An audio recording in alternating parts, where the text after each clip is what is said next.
श्री गुरुदेव दत्त, श्री स्वामी समर्थ. मी शीतल तुमच्या सगळ्यांचं आपल्या चॅनलमध्ये स्वागत करते. नॅचरल सुरुवात करते. मंडळींनो, आपल्याला माहिती असेल की आपल्या नवीन इंग्रजी वर्षाला सुरुवात झाली आहे 2026 या वर्षाला. सोबतच आपल्या नवीन वर्षातला पहिलाच महिना जानेवारी आणि मराठी महिन्याप्रमाणे पौष महिना. तर या पौष महिन्यातली आणि आपल्या नवीन वर्षातली पहिली अमावास्या, ज्याला दर्श अमावास्या म्हणता येईल, म्हणजेच पौष दर्श अमावास्या यंदा कधी आहे? 17 जानेवारीला आहे शनिवारी की 18 जानेवारीला आहे? कारण की खूप जणांमध्ये हा संभ्रम आहे. त्याबद्दल आजच्या व्हिडिओमध्ये माहिती बघायची आहे. सोबतच या दर्श म्हणजेच पौष दर्श अमावास्येपासून म्हणजेच आपल्या नवीन वर्षातल्या पहिल्या दर्श अमावास्येपासून आपण जर रोज घरामध्ये 5 गोष्टी जर करायला सुरुवात केली, अत्यंत साध्या सोप्या लगेच होणाऱ्या अशा गोष्टी आहेत, त्या जर आपण रोज करायला सुरुवात केली, या अमावास्येपासून रोज आपल्याला घरात करायचं आहे, अक्षय पुण्य प्राप्ती होऊन तुमच्या मागे जो काही 7 पिढ्यांचे जे काही म्हणतात प्रखर पितृदोष असेल, तो सर्व काही दूर होणार आहे. आणि या 5 गोष्टी रोज घरात केल्यामुळे तुम्हाला कुठल्याही प्रकारचे मोठमोठे पितृदोष दूर करण्यासाठीचे विधी सुद्धा करावे लागणार नाही आहे. आणि सोबत तुम्हाला पितृंचा जे काही म्हणजे जे काही तुमचे पितर आहेत त्यांचा आशीर्वाद सुद्धा तुम्हाला अखंड प्राप्त होणार आहे. तर या 5 गोष्टी कुठल्या आहेत त्याबद्दल आपल्याला संपूर्ण माहिती आजच्या व्हिडिओत जाणून घ्यायची आहे. त्यासाठी नक्कीच व्हिडिओ पूर्ण बघा, स्किप न करता बघा, जेणेकरून तुम्हाला संपूर्ण माहिती व्यवस्थित कळेल. तर मंडळींनो, सुरुवातीला आपण जाणून घेऊया की दर्श म्हणजे पौष दर्श अमावास्या नेमकी कधी आहे? 17 जानेवारी शनिवारी आहे की 18 जानेवारीला आहे? कारण की खूप जणांचे त्यांचे कमेंट्स आले होते की आम्हाला हळदी कुंकू करायचं आहे, पण शनिवारी 17 तारखेला अमावास्या आहे. आता काही कॅलेंडरमध्ये 17 तारखेला दाखवलं आहे, तर काही कॅलेंडरमध्ये 18 तारखेला. तर मी तुम्हाला योग्य तिथी सांगते की तुम्हाला पौष दर्श अमावास्या नेमकी कधी चालू होते आहे आणि कधी संपते आहे, ते आपण आता सुरुवातीला बघूया. तर मंडळींनो, पौष दर्श अमावास्या ही उद्या शनिवारी रात्री म्हणजे 17 जानेवारी 2026 शनिवारी रात्री 12:04 पौष दर्श अमावास्या सुरू होते आहे. आणि रविवारी उत्तर रात्री ज्या वेळेस आपला सोमवारची तिथी सुरू होते, त्या म्हणजे 18 जानेवारी 2026 रविवारी उत्तर रात्री आपली 1:22 ही पौष दर्श अमावास्या असणार आहे. परत एक सांगते आहे की आपली उद्या शनिवारी दर्श अमावास्या लागणार नाही आहे. त्यामुळे ज्यांना कोणाला हळदी कुंकू किंवा बोरणान लहान मुलांचं करायचं असेल, ते उद्या शनिवारी करू शकतात. उद्या रात्री 12:04 पौष दर्श अमावास्या सुरू होते आहे आणि रविवारी दिवसभर दर्श अमावास्या असणार आहे. त्यामुळे ज्यांना हळदी कुंकू बोरणान करायचं असेल त्यांनी रविवारी करू नये.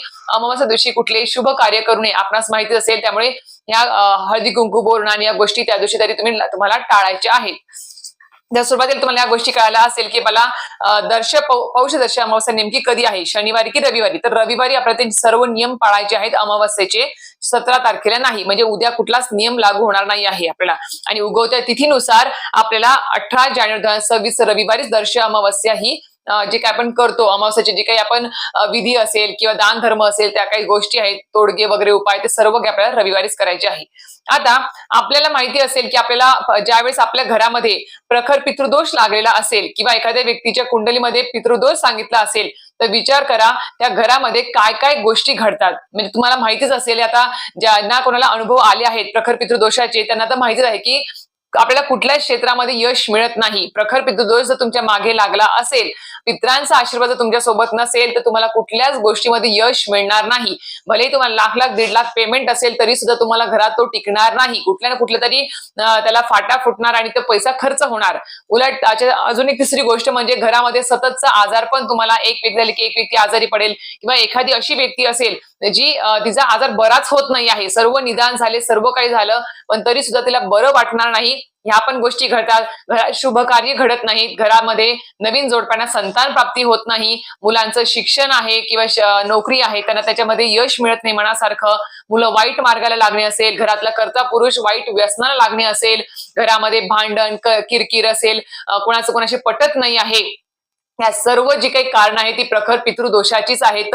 मग तुम्ही कितीही फक्त गुरूंचं करा, कुलदेवी कुलदेवतांचं करा, कितीही करा, जप तप सगळं कितीही करा तुम्ही, पण जर तुमच्याकडून पितरांची सेवा घडत नसेल तर पितृदोष तुमच्या मागे लागणार म्हणजे लागणारच. कारण की खूप जण असे आहेत जे फक्त आणि फक्त पितृपक्ष आला, पंधरवाडा आला की त्याच वेळेस फक्त पितरांना घास ठेवणे त्या विधी करतात. पण वर्षभराचं काय, वर्षभर तुम्ही त्यांचं नाव सुद्धा घेत नाही, त्यांच्या नावाने दान धर्म सुद्धा करत नाही. मग अशा वेळेस काय होतं, ते सुद्धा बघतात की तुम्ही त्यांची किती आठवण काढत आहात, तुम्ही त्यांचं किती स्मरण करत आहात, तुम्ही त्यांच्या नावाने किती दान धर्म हवन तर्पण करत आहात, ते सुद्धा ते बघत असतात.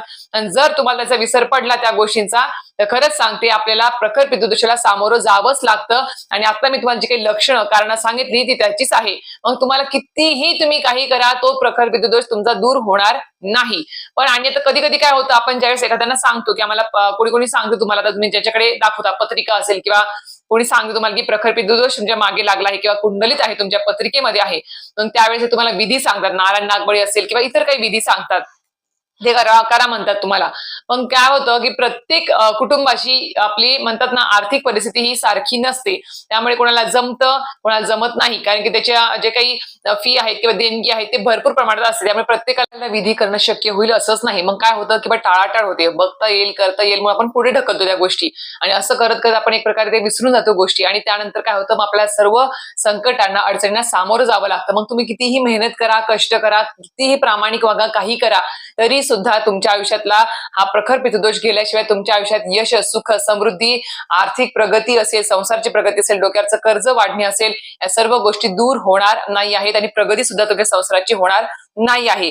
मग अशा वेळेस आपल्याला काय करता येईल की जे आपल्या आवाक्यात आहे आणि जे आपल्याला कुठल्याही प्रकारची काही बिना खर्चिक, मी तुम्हाला आज गोष्टी सांगणार आहे. ज्या 5 गोष्टी तुम्हाला आतापर्यंत तुम्ही केल्या नसतील, आता भरपूर जण करतात, मी सुद्धा या 5 गोष्टी रोज घरामध्ये करते. आता 5 गोष्टी कोणत्या, तर 5 गोष्टी म्हणजे पंचमहायज्ञ. मला खूप जणी प्रश्न केला की ताई तुम्ही प्रत्येक वेळेस पंचमहायज्ञ सांगता, तर या पंचमहायज्ञ म्हणजे 5 गोष्टी कुठल्या, तर तेच मी तुम्हाला आज व्हिडिओ सांगते आहे की आपल्या परमपूज्य गुरुमाऊलींनी सुद्धा सांगितलं आहे की ज्या घरामध्ये रोज नित्य सेवा होते, पंचमहायज्ञ होतो, कुळाचार होतो, त्याच घरामध्ये अखंड लक्ष्मी तर नांदतेच नांदते, सोबत तुमच्या आयुष्यामध्ये 99% प्रश्न सर्व मार्गी लागतात. आणि सोबत आपल्याला या 5 गोष्टी जर घरात रोज केल्या, पंचमहायज्ञ जर रोज घरात केलं, तर खरंच सांगते तुम्हाला पितरांचा आशीर्वाद अखंड तुम्हाला प्राप्त होतो. सोबत तुमचा पितृदोष सुद्धा हळूहळू नाहीसा होत जातो. त्यामुळे तुम्हाला मोठमोठे विधी करायची सुद्धा गरज पडत नाही. हे तुम्हाला सांगणार आहे. आता मी तुम्हाला सांगेल की अमावास्या तिथी असेल किंवा आपण रोज असेल, आपल्या पितरांचं स्मरण आपल्याकडून झालंच पाहिजे. अमावास्याला तर झालंच पाहिजे, मी खरं सांगते. अमावास्याला त्यांच्या नावाने दान धर्म, घास ठेवणे असेल, हवन तर्पण, हे सर्व गोष्टी आपल्या घरामध्ये केल्याच पाहिजे. कारण की अमावास्या दिवशी आपल्या घराच्या प्रवेशद्वाराच्या त्या उंबऱ्यावरती आपले पितर आलेले असतात सकाळी सकाळी आणि बघतात की आपल्या नावाने आज काय काय आपले जे वंशज आहेत ते आपल्या स्मरण करतात का, आपल्या नावाने काही दान धर्म, काही घास ठेवणे, या सर्व गोष्टी करतात की नाही, ते सर्व काही ते बघत असतात. म्हणून सांगते की ज्या घरामध्ये कुळाचार नसेल, म्हणजे पितरांची काही सेवा होत नसेल, दान धर्म होत नसेल, कुठलं अध्यात्म होत नसेल, तर त्या आणि आपल्या पितरांचं स्मरण देखील होत नसेल, त्या घरामध्ये तो जो काही संसार आहे, आपण म्हणतो की आपण संसार चालवतो आहे, घरातले कर्ता पुरुष आणि करते स्त्री, तर नाही. आपल्या घरामध्ये आपले पितर येऊन ठाण मांडतात एका कोपऱ्यामध्ये आणि त्या कोपऱ्यामध्ये बसून आपलं सर्व संसार ते चालवतात, आपलं सगळं रहाटगाड ते चालवतात. मग तुमचं ज्यावेळेस पितरांचा प्रकोप जास्त वाढतो ना, म्हणजे त्यांचा जर तुमच्यावरती प्रकोप जास्त वाढला, तर तुम्हाला कुठलीही गोष्ट तुम्हाला वाचवू शकत नाही. म्हणून सांगते की आपल्याला जर प्रखर पितृदोष असेल, तर आपल्याला सांगते आपले गुरु सुद्धा काही करू शकत नाही, आपले इष्टदेवता सुद्धा काही करू शकत नाही. एवढी ताकद आपल्या पितरांमध्ये असते. म्हणून त्या सर्व गोष्टी रोखून धरतात. तुमची प्रगती असेल, सांसारिक प्रगती असेल, नोकरी, प्रमोशन असेल, मग कुठलीही यशाची गोष्ट असेल किंवा संतान प्राप्ती असेल, विवाह कार्य, सर्व काही ते धरून ठेवतात. म्हणून एवढी मोठी ताकद पितरांमध्ये आहे आणि सर्वश्रेष्ठ पितरांना मानलं गेलेलं आहे. म्हणून आपले गुरु सुद्धा म्हणतात तुम्ही पितरांचा आधी करा, कुळाचार पार पाडा आणि मगच माझी सेवा करा. कारण की एकदा पितरांनी आणि कुलदेवी कुलदेवतांनी जर आज्ञा दिली, तरच मी तुमच्या इच्छा पूर्ण करू शकतो, हे आपल्या मार्गामध्ये सांगितलेलं आहे. म्हणून सांगते की आपल्या पितरांच्या सेवेला जास्त महत्व द्या. उगाच आपलं फक्त पितृपक्षामध्ये ते करायचं आणि नंतर विसर पडून द्यायचा, असं करू नका. कारण कसं आहे, आज आपण आपल्या आयुष्यामध्ये जे काही सुख समृद्धी भोगतो आहे, म्हणजे उपभोग घेतो आहे किंवा वाडवडिलांवर जी काही संपत्तीचं तुम्ही वारसा आता चालवत आहात, गाडी असेल, बंगला असेल, सर्व सुख सुविधा असेल, कुठलीच तुम्हाला काही त्रास तुम्हाला आता जाणवत नाहीये तुमच्या आयुष्यामध्ये, तर नशीब समजा, तुम्ही त्यांचे उपकार माना तुमच्या पितरांचे की त्यांच्या कुठले तरी त्यांनी ते कष्ट घेतले आणि आज तुम्ही ते सुख समृद्धी उपभोगत आहात. कुठेतरी त्यांनी काहीतरी कष्ट केले, आपल्याला शिकवलं केलं, म्हणून आज आपण या स्तरावर आहोत. आज आपण खरंच सांगते, तुम्ही म्हणता की मी केलं असं नसतं. कुठेतरी आपल्या पितरांनी, आपल्या आई वडिलांनी त्या सर्व गोष्टी मेहनत कष्ट करून आपल्याला वाढवलं आहे. कुठेतरी आपल्याला ते नाव दिलं, त्यांच्या कुळामध्ये आपण जन्माला, म्हणजे वंशामध्ये आपण जन्माला आलो, त्यांचं नाव आडनाव लावून आज आपण पूर्ण काही म्हणतात ना की सर्व सुखसुविधा उपभोगत आहोत, आपल्याला मान आहे 4 गोष्टींमध्ये, या 4 व्यक्तींमध्ये जो आपल्याला मान मिळतो आहे, त्या सगळ्यांचं क्रेडिट जातं किंवा सगळं श्रेय जातं ते म्हणजे आपल्या पितरांना. त्यांच्या पुण्यकर्मामुळे, त्यांच्या कष्टामुळे आज आपण या ठिकाणी आहोत आणि सर्व काही उपभोग घेत आहोत. आणि जर तुमच्या आयुष्यामध्ये काही चांगल्या गोष्टी होत नसतील तर समजून जा की तुम्हाला कुठेतरी तुमचा पितृदोष तुम्हाला त्रास देतो आहे. आता यासाठी तुम्हाला काय करायचं आहे, रोज, आता आज जाऊ द्या किंवा उद्या जाऊ द्या, परवा अमावास्या आहे, आपल्या वर्षातली पहिली अमावास्या, तर या दिवसापासून रोज न चुकता आपल्या घरात 5 कामं करायची आहे. पहिलं काम ते म्हणजेच काय, आपल्याला काय करायचं आहे, आपल्या घरामध्ये आपण ज्या वेळेस आपण टिफिन, ज्या महिला आहेत ज्या सकाळी सकाळी टिफिन बनवतात, आपल्या मुलांचं असेल किंवा मिस्टरांचं असेल, त्यावेळेस आपल्याला काय करायचं आहे, आपल्या तव्यावरती सर्वात छोटी चपाती जी आहे ती आपल्या पितरांसाठी म्हणजे म्हणजे कावळे पक्षी जे काही आपल्या दारात येतील त्यांच्यासाठी ती चपाती छोटी बनवायची आहे. ती चपाती पहिली आपली पितरांसाठी असावी, नंतरची म्हणजे पोळी जी आहे, चपाती आहे, नैवेद्य आहे तो आपल्या घरातल्या इष्टदेवतांसाठी असावा, स्वामींसाठी असावा, आणि त्याच्यानंतर मग आपल्या सर्व आपण जेव्हा घरामध्ये मंडळी आहेत त्यांच्यापुढे आपण चपात्या पोळ्या बनवू शकतो. पण पहिली चपाती छोटीशी दामटी ही आपल्या पितरांसाठी म्हणजे कावळ्यासाठी आपल्याला काढून ठेवायची आहे बाजूला, आणि हे रोज न चुकता करायचं आहे. मी सुद्धा करते आहे म्हणून तुम्हाला सांगते आहे. दुसरी गोष्ट जी करायची आहे ती म्हणजेच काय, कावळ्याला घास देणं, हे झालं पहिलं काम आपलं. दुसरं काम म्हणजे चिमूटभर साखर रोज सकाळी, काहीतरी महिलांनी सकाळी सकाळी चहा वगैरे जे घेतात ते घेण्या अगोदर ही 5 कामं आधी करून घ्यायची, आणि त्याच्यानंतर मग आपण चहा वगैरे काय जे खायचं नाश्ता ते करू शकतो. पण महिलांनी तरी, पुरुषांचं ठीक आहे त्यांना गडबड असते, काम असतात, काही इतर गोष्टी आहेत, पण महिलांनी तरी आवर्जून या गोष्टींकडे लक्ष द्यावं आणि त्या 5 गोष्टी या घरामध्ये नक्कीच कराव्या. नक्कीच फरक पडतो, म्हणजे 100% पडतो. हा माझा अनुभव आहे, खूप लोकांचा अनुभव आहे. आता पहिली गोष्ट कावळ्याला घास देणं झालं. दुसरी गोष्ट ती चिमूटभर साखर आपण घ्यायची आहे, एखाद्या घरातल्या कोपऱ्यामध्ये ती आपण टाकायची आहे. जिथे मुंग्या असतील किंवा नसतील सुद्धा घरामध्ये मुंग्या कुठे येत तरी सुद्धा एका कोपऱ्यामध्ये आपल्या घराच्या ती टाकायची आहे साखर. आणि ती साखर टाकल्यावरती जर काळ्या मुंग्यांनी त्याला तोंड लावलं, समजा की तुमचा हळूहळू पितृदोष आता नाहीसा व्हायला सुरुवात होणार आहे. आणि आपल्याला ती मुंग्यांसाठी चिमूटभर 2-4 दाणे जरी टाकले तरी सुद्धा चालेल, एकदम मूठभर पण नाही, असं जास्त पण नाही टाकायचे, उगे 2-4 दाणे आपले चिमटीत जेवढे बसते साखर तेवढी आपल्या एका कोपऱ्यात घरात टाकायची. हे झालं दुसरं काम. त्यानंतर हे तिसरं काम जे म्हणजेच काय, आपल्याला आपल्या घरामध्ये जो काही रद्दी पेपर असेल त्या छोट्याशा पेपर घ्यायचा, कागद तुकडा, त्याला शुद्ध गाईचं तूप आपल्याला लावायचं आहे. जे बिटळाचं किंवा कुठलेही हात शिवताचं नसावं, शुद्ध असावं, ते बाजूलाच ठेवायचं रोज त्या गोष्टींसाठी. एक कागद घ्यायचा छोटासा, त्या कागदाला तूप लावायचं आणि त्याला अग्नीवरती आपल्याला जाळायचं आहे. गॅसवर जाळा किंवा तुम्ही दिव्यावरती जाळा, पण ते जाळायचं आहे. आणि ते जाळत असताना आपल्याला आपल्या पितरांचं स्मरण करायचं आहे, कुलदेवी कुलदेवतांचं स्मरण करायचं आहे. म्हणजेच काय, आपण ज्यावेळेस आता कागद घेतला आणि कागद जाळला तर आपले जे काही पितर आहे, ओम पितृदेवताभ्यो नमः, ओम कुलदेवताभ्यो नमः असं म्हणून आपल्याला ते म्हणायचं आहे. अग्निदेवताभ्यो नमः आपल्याला म्हणायचं आहे, तिथे आपल्याला ते कागद जाळायचं आहे, तिथे नमस्कार करायचा आहे. आणि अशा ठिकाणी तो कागद जाळायचा की जेणेकरून तुम्हाला पण काही त्रास होणार नाही आणि इतर गोष्टीचं पण काही नुकसान होणार नाही, याची काळजी नक्कीच घ्यायची ही गोष्ट करताना. हे झालं आपलं तिसरं काम. चौथं काम जे आहे ते म्हणजेच काय, आपलं करायचं आहे, आपल्या घरामध्ये बघा दिवसभरामध्ये लहान मुलं असतील, आपले स्वतःची मुलं असतील किंवा आपल्या मुलांची मित्रमैत्रिणी असेल, शेजारी पाजारी, किंवा कोणी दिवसभरामध्ये कोणी अतिथी आली, कोणी आपली मैत्रीण आली, शेजारीण आली किंवा कोणी व्यक्ती आले, तर नक्कीच त्यांना काहीतरी खाऊ पिऊ घातल्याशिवाय त्यांना घरातून पाठवू नये. भले कोणी दिवसभरामध्ये अतिथी नाही आला तर नक्कीच बाहेर लहान मुलं खेळत असतात, त्यांना एखादं चॉकलेट देणं, खाऊ देणं, हे नक्कीच आपल्याला करायचं. हे झालं चौथं काम. 5वं काम जे आहे ते म्हणजेच काय, आपल्याला करायचं आहे, आपल्या घराजवळ जर गायी वगैरे असतील, तुमच्या घरामध्ये शेत वगैरे असेल, गोठा असेल, तर गायीला रोज आपल्याला घास द्यायचा आहे.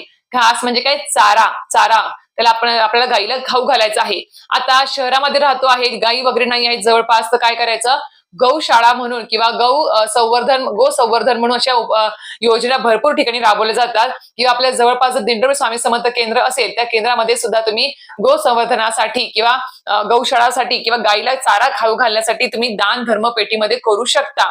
एकदाच महिनाभराची तुम्ही रोज जेवढे आपण देतो घास देण्यासाठी, खाऊ घालण्यासाठी गायला, तेवढंच महिन्याभराचे एकदाच पैसे तुम्ही दान करून द्या, म्हणजे ते काम तुमचं रोजचं आपोआप होऊन जाईल. बाकी 4 कामं तुम्हाला रोज करायची आहे म्हणजे आहे.